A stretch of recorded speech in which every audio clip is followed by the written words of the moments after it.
Picture this. I'm elbow deep in silk swatches and mood boards, knee deep in what should be the gig of a lifetime, revamping a Texas celebrity's sprawling mansion. But halfway through, I uncover a bombshell, the client's trophy wife. She's kin to my backstabbing sister's deadbeat ex. And those inspired designs she's flashing, straight up stolen from my freelance sketches a decade ago. My blood runs cold as she smirks across the marble counters I designed. I could have walked away. But I didn't. What happened next? A media frenzy that dragged my entire toxic family into the spotlight, and forced apologies on live local news. Buckle up, because this revenge wasn't just sweet, it was structural. If you've ever had your blood, sweat, and tears ripped off by someone you trusted, family, friends, or worse, then this one's for you. That fire in your gut, that itch for payback. We're scratching it today. Hit that like button if you're already raging for me, smash subscribe for more raw Reddit revenge tales that hit like a gut punch, and drop a comment. Have you ever clawed back what's yours from the jaws of betrayal? Let's dive in. Hey everyone, it's your girl Lindsay Foster here, 35, interior designer, San Antonio's Pearl District queen, and survivor of the family betrayal that could have gutted my empire. Pause. Side, you might know me from that viral mess last year. My parents trying to hand my hard-earned apartment to my scheming little sister like it was yesterday's leftovers. I locked it in a trust, cut ties, and walked away lighter than a fresh coat of eggshell white. But karma. She's got a blueprint all her own. And this next chapter. It started with glitter, ended in headlines, and dragged ghosts from my past kicking and screaming into the light. Let's rewind to 6 months after that restaurant showdown. I'd rebuilt, bigger, bolder. My firm, Foster Frames, was buzzing, sleek lofts for tech bros, cozy nooks for empty nesters. I'd even snagged a spot on the board of the Pearls Women's Design Collective, mentoring kids from the rougher edges of town. Mornings. Black coffee on my balcony, skyline stretching like a promise. Afternoons. Client calls that paid the bills and then some. Life wasn't perfect, no one's is, but it was mine. No more scrubbing marker stains from entitled nephews, or dodging sob story voicemails from mom. I'd drawn the line, and damn if it didn't feel like freedom. Then came the call that flipped the script. It was a drizzly Tuesday in March, me sketching a mid-century modern revamp for a coffee shop when my assistant buzzed. Lindsay, line 1, Austin area code. Says it's urgent. Celebrity client. My pulse quickened, not nerves, excitement. Quick laugh, in our world, celebrity could mean a country singer with a ranch, or a tech mogul's weekend getaway. I picked up, voice steady as polished oak. Lindsay Foster speaking. MS, Foster. This is Harlan Brooks, yeah, the Harlan Brooks, the oil heir turned indie film producer. Saw your Pearl District hotel lobby in Texas monthly. Loved the vibe, raw, resilient, like it could weather a tornado. I'm flipping my Austin mansion into a showpiece. Think, 8,000 square feet of hill country stone, infinity pool overlooking the Colorado River, and a wine cellar that screams old money meets new edge. Budget. Open. Timeline. Yesterday. You in. My heart did a little two-step. Harlan Brooks, whispers of him floated through design circles. Eccentric, generous, the guy who turned a vineyard flop into a Netflix docuseries. This wasn't just a job, it was a launchpad. Mr. Brooks, consider it done, I said, already mentally pinning leather accents against terracotta walls. We sealed it over Zoom that afternoon, $1.2 million contract, 6-month sprint, my name etched in the credits for his next making of special. I hung up grinning, texted my crew, Kevin the lawyer, Virginia the trustee, even Aunt Martha for a quick don't jinx it laugh. This was validation, Pure and simple. Proof that betting on myself paid dividends. Fast forward 2 months. Site visits were my ritual. Dusty boots on Harlan's sprawling terrace, tape measure in hand, sunlight slicing through live oaks like golden filigree. Harlan was a dream client, hands off, all make it magic, with a laugh that boomed like thunder over the hills. But then there was Tessa. Tessa Brooks, his second wife, 29 and glowing like she'd stepped off a Pinterest board, honey blonde waves, yoga-toned arms draped in cashmere, eyes sharp as cut quartz. She swooped in on week 8, clipboard in tow, playing the visionary homemaker card. Harlan's away filming in Marfa, she'd purr, gliding through rooms I'd roughed in. But I adore what you're doing with the great room. That arched doorway. Genius. Reminds me of something from my family's old estate. I nodded, polite, always polite, jotting notes as she flitted about, suggesting tweaks that screamed Instagram influencer, crystal chandeliers in the mudroom, velvet poofs by the fire pit. Harmless at first. Annoying, sure, her voice like honey over gravel, every compliment laced with a backhanded if you can pull it off. But I swallowed it. Clients' spouses are landmines, you sidestep, smile, deliver. My internal monologue. Whispered, intense, keep it pro, Linz. This check clears grudges. Then came the red flag that unraveled everything. Week 10, mid-mock-up in the library, floor-to-ceiling shelves I'd clad in reclaimed walnut, evoking that warm hush of forgotten stories. Tessa breezed in with a leather portfolio, uninvited, slamming it on my drafting table. Lindsay, darling, I've got ideas for the master suite. Pulled these from my inspiration board. She flipped it open, and my stomach plummeted like a dropped paint tray. Sketches, my sketches. Rough freelance gigs from 2012, when I was hustling diner shifts and doodling on napkins, asymmetrical vanities with hidden lead glows, tufted headboards curving like river bends. Watermarks faded, but the lines. Unmistakable. My signature flourish, a tiny pearl etched in the corner, like the district that saved me. I blinked, heat crawling up my neck, fingers tightening on my pencil till it snapped. Sound effect, snap. Tessa, these look familiar. Where'd you source them? My voice. Even, but inside. A storm, echoed thought, not now. Not this gig. Don't let her see you crack. She tilted her head, that quartz gaze flickering, just a beat too long. Oh, these family archives. My cousin Craig passed them along years back. Said they were promising, from some upstart designer he knew. I tweaked of course. Added my flair. Craig. The name hit like a sledgehammer to drywall. Craig Wilson, my sister's ex, the charming leech who'd bailed on her and the kids, leaving a trail of bad debts and worse decisions. Distant relative. Try first cousin once removed. I'd heard the whispers from Aunt Martha, Tessa's branch of the Wilsons, tangled like kudzu in East Texas dirt. My mind raced, fragments slotting like puzzle pieces under floodlights. My sister's failed boutique, that athleisure flop drowning in $50,000 red ink. She'd begged for my old freelance files back then, just for inspo, sis. I'd shared a zip drive, trusting the blood tie that had already scarred me. And now. Here they were, laundered through family vines, perched in Tessa's manicured claws.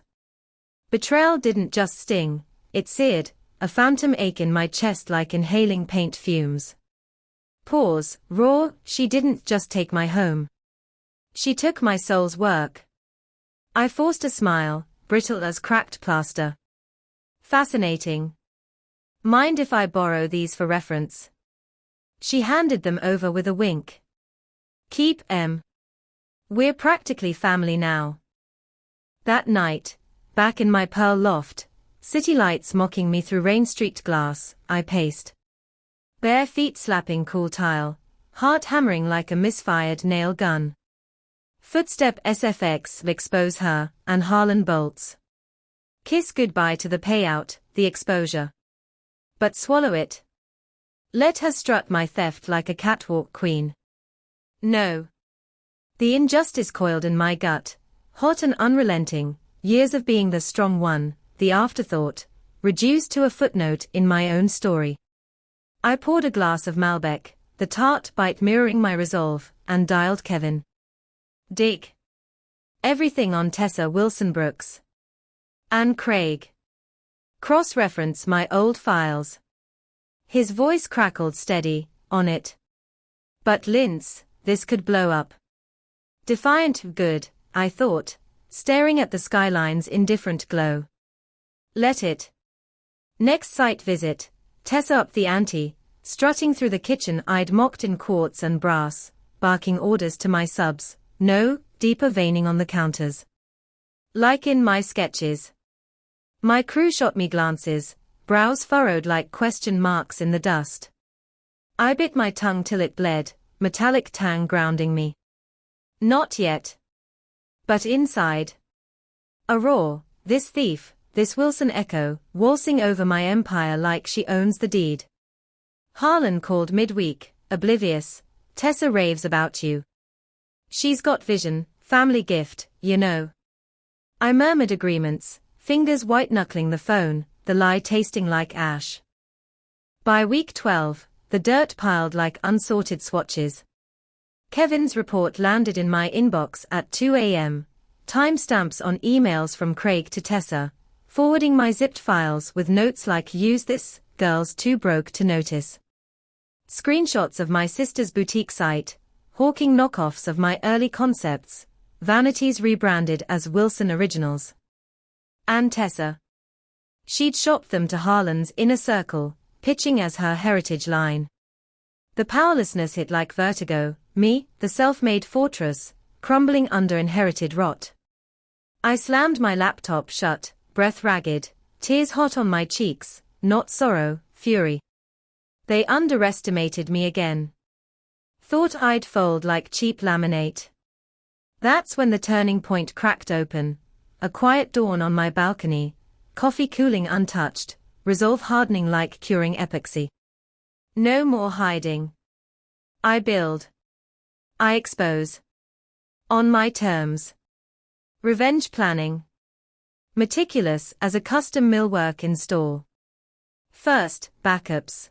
I archived every file, time-stamped every interaction, looped in Virginia for legal armor. Then, the hook. Harlan's making of docuseries. He wanted authenticity, raw behind the scenes. I pitched a design dual segment, me versus Tessa's inspo board, live-streamed from the mansion. Show the collaboration, I sold it, voice honeyed. He bit, hard. Brilliant. Drama sells. Tessa preened at the idea, clueless, texting me mood boards laced with my ghosts. Execution day, a sticky June afternoon, cameras rolling under hill country haze. Crew buzzing, Harlan narrating off-camera like a folksy host. The library set, my walnut shelves gleaming, Tessa's portfolio splayed like a trap. All right, folks, Harlan boomed, Lindsay's unveiling her master plan. Tessa, counter with your twists. I stepped forward, heart a war drum muffled under silk blouse, and unfurled my true blueprint, not the mansion's, but justice's. Before we dive in, a confession. These sketches. I tapped her portfolio, voice steady as rebar. They are mine. From 2012. Stolen via family channels, Craig Wilson to you, Tessa. And your cousin's boutique. Built on them. The room froze. Tessa's face drained to parchment, lips parting in a gasp that echoed like a hollow room. What? That's absurd, but I cut her, sliding prints across the table, emails, timestamps, side-by-sides of her flair mirroring my originals. Cameras caught it all, her eyes darting like trapped sparrows, Harlan's brow furrowing into canyons. Lindsay, evidence, he rumbled, voice dropping an octave. I nodded, throat tight, but unyielding. Every bite. I built this career brick by brick. No one's repurposing my foundation without credit or consent. Pandemonium bloomed. Tessa bolted mid-take, heels clacking like gunfire on stone, sobbing to Harlan, she's lying. Family feud, jealousy. But the feed went live. Harlan's team, sensing gold, pushed it to socials. By evening, #mansion theft trended in Texas, designers chiming in with watermark tips, Reddit threads dissecting the drama, ARP's sister sounds like a Karen classic, even my old freelance clients deeming solidarity. The media frenzy. A whirlwind, Austin American Statesman front page, KXAN news hounding my Pearl office. Lindsay Foster, design darling or family vendetta. I did one interview, poised, pained, powerful, it's not about the money. It's about the theft of trust. And yeah, it runs deeper than designs. Deeper it plunged. Reporters sniffed the family angle, unearthing my apartment saga via public records. Aunt Martha, ever the firebrand, leaked voicemails, mom's pleas, dad's deflections, from the old fallout. By week 2, the storm hit home, a KENS 5 segment cornering my parents outside their Austin split level. Mr. and Mrs. Foster, your daughter's accusing family of intellectual theft. Any comment on the favoritism claims? Dad stammered, face ashen under studio lights, mom clutching her purse like a shield. Cut to Tessa's side, her heritage line imploding, Harlan's lawyers auditing her inputs, whispers of divorce papers. The payoff. A double detonation. First, Harlan pulled me aside post-chaos, eyes like weathered granite. Kid, you saved my ass and my brand. Theft like that taints everything. He rewrote the contract. $800,000 bonus for integrity clause, plus co-producer credit on the doc. Tessa, sidelined, slinking to a Marfa boutique hotel, her Insta frozen on a cryptic betrayal's bloom. But the gut punch apex. That local news ambush evolved into a full sit-down. KXAN invited me, and them. Family reckoning, designs, debts, and apologies. Studio air thick as fog, lights hot on my skin. Mom entered first, eyes red-rimmed, dad trailing like a shadow. Tessa declined, coward's move, but Craig. Oh, he tuned in from some dive bar, per Aunt Martha's intel. I sat center, MIC clipped like armor, heart thundering but gaze locked. Lindsay, mom started, voice cracking like thin ice, we failed you. The favoritism, the pushing, your sister's mess became ours. And this. Stealing your light. Unforgivable. Dad cleared his throat, words tumbling rusty. Pride blinded us. Thought we were protecting family. But we broke ours. We're sorry, publicly, privately. No excuses. The anchor prodded, and the designs. Mom nodded, tears carving tracks. We'll make it right. Credit where due. And the inheritance we shorted you. We'll square it. Cameras caught my flinch, not pain, release. A decade's weight lifting, not gone, but lighter. I leaned in, voice low, raw, sorry's a start. But trust.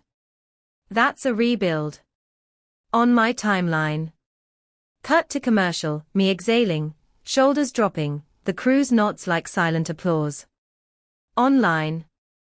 Explosion, 2 million views overnight, comments flooding, Queen slayed the dragons, this is why boundaries save lives. Tessa's feed. Crickets. Harlan's teaser trailer. My name above the title. Looking back, that mansion wasn't just bricks and mortar, it was my mirror. Betrayal teaches you, steal my designs, you redesign your downfall. Justice isn't always a sledgehammer. Sometimes it's a spotlight, illuminating the cracks till they can't hide. And forgiveness. It's not a gift you owe. It's a room you choose to enter, doors unlocked, but on your terms. Karma's got good taste in revenge. Phew, that one left me breathless all over again. If Lindsay's takedown gave you that righteous fire in your chest, smash that like button harder than Tessa's ego hit the floor. Drop in the comments, what's the pettiest or pettiest revenge you've plotted against family theft? Share your stories, we're building a collective blueprint down there. And hey, if you haven't already, subscribe and ring that bell for weekly doses of sweet, structural payback. Thanks for riding this whirlwind with me. See you in the next one. Stay fierce.